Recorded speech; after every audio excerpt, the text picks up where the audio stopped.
Ассалаумағалейкум, менің құрметті көрермендерім. Ал сендер елестерге сенесіңдер ме? Ханкөл деген жерден, яғни батыс Қазақстан жерлерінен елес көрген туралы мағлұматтар естіген шығарсыздар. Оның толық видеолары да бар. Әрине, Қазақстан жерінен мұндай түнде жолда аппақ адамды кездестірудің өзі өте қатты қорқыныш. Бұл мәселе барлығын үрейлендіріп қойды. Құрметті көрермендер, ал енді бұл елес. Бұны не деп ойлайсыздар? Бұл туралы видео көрдіңіздер ме? Ал бұл Қазақстанның жері екенін айта кеткен жөн. Сонда бұл қалайша болуы мүмкін деп сұрайтын шығарсыздар. Мен де білмеймін, және мен де бұл туралы әлі де ойланып тұрмын. Көпшілігінің айтуы бойынша бұл ешқандай елес емес. Бұл жай ғана әйел, яғни жағдай жоқ, нашар, түн ортасында жүрген.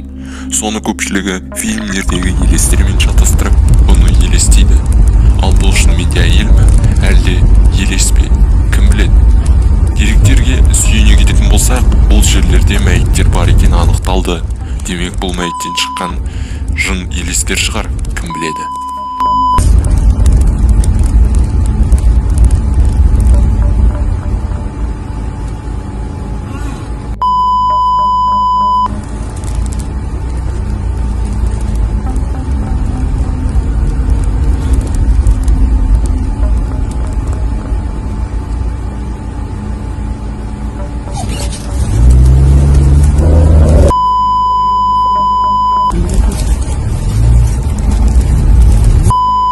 Міне, өздеріңіз видеоны көргенде шығарсыздар.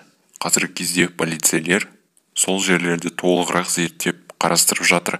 Бірақ олардың айтуынша, мұндай әйел адамды ешбіреуі көрмеген. Мүмкін түнде бару керек шығар. Бұл әлі беймәлім.